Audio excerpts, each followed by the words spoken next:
As I was reflecting on today's gospel and the problems with the 10 young women, the 10 virgins, as they were getting ready to support the bridegroom, it occurred to me that being a veteran, I was standing back there,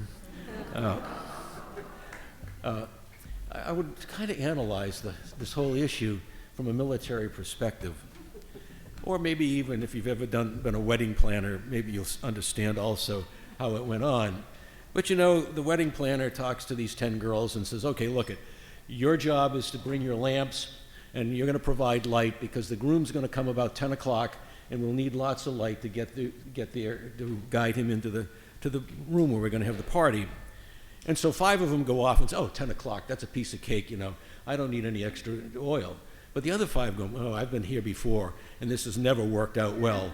They've never shown up on time. So we better take some extra oil and be ready for when the bridegroom gets here. And sure enough, we know the rest of the story.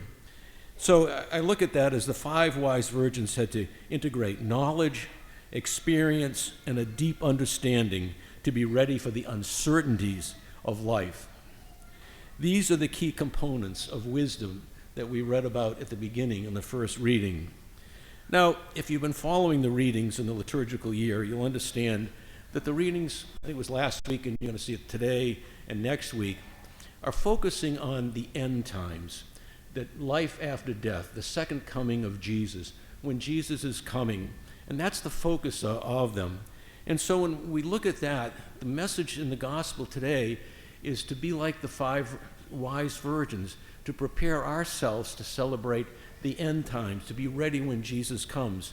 So when Jesus comes, we'll be able to go into the banquet with him and not be left outside. And so we need knowledge. And what is the knowledge we need? Well, developing a relationship with God and Jesus Christ so that we're close to him. And of course, when we're close to somebody, we want to act like them. And so we're called to be like Jesus, to study how Jesus related to the people around him and to follow that model. And of course, to do that, we need to read the scriptures. It isn't enough to come every Sunday and hear the gospel. You really need to do it every day. And by the way, if you like the first reading, this week on daily Mass, the first reading every day this week is from the book of wisdom. So if you want to learn more about wisdom, come to daily Mass, or at least read the scriptures during the week.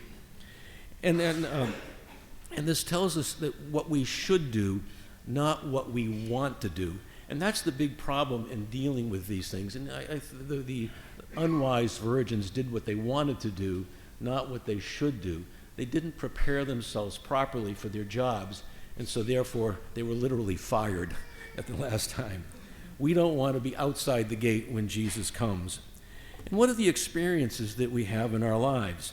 Well, clearly, if you do charitable works, like Matthew said, feed the hungry, clothe the naked, visit the sick and those in prison, and other things, you feel the presence of God. You experience his work as you reach out to other people in need, and you realize how different things are. I have to remember growing up outside of Boston in a middle-class community, we thought things were okay. My first full assignment in the military was in South Korea, not North Korea, South Korea in 1968 to 1969. And at that time, South Korea, the Republic of Korea, was a dirt poor country. I had never seen poverty like I saw during that time.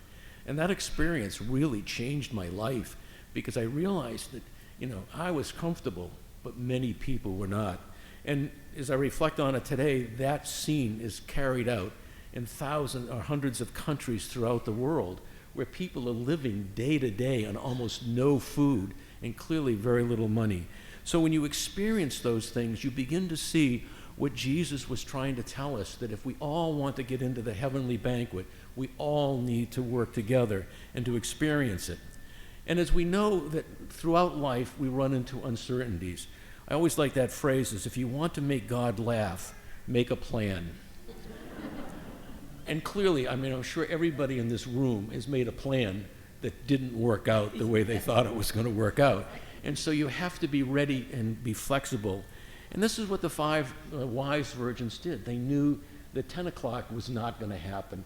Those people were going to show up late. They always do. We need to be ready for it. And we need to be ready for all of those curveballs that God throws at us.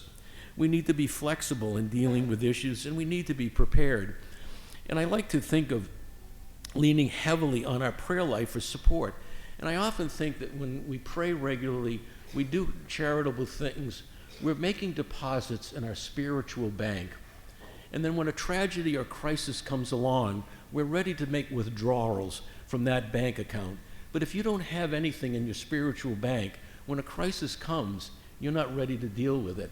And I've talked to people who have run into, the loss of a loved one very early, or a loss of a job. And many of them, what sustains them is their faith and the fact that they believe and practice their faith regularly. But I've also seen people that don't, and they're just torn apart by it.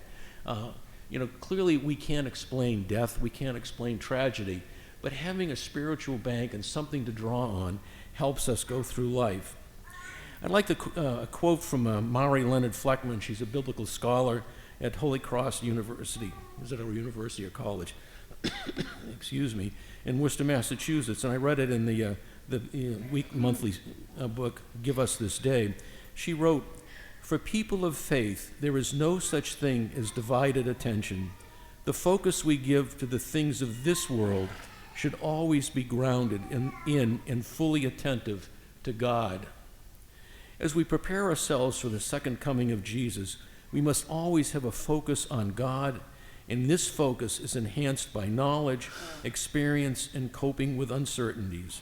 And I often say, let us use wisdom from the past to give us hope for the future."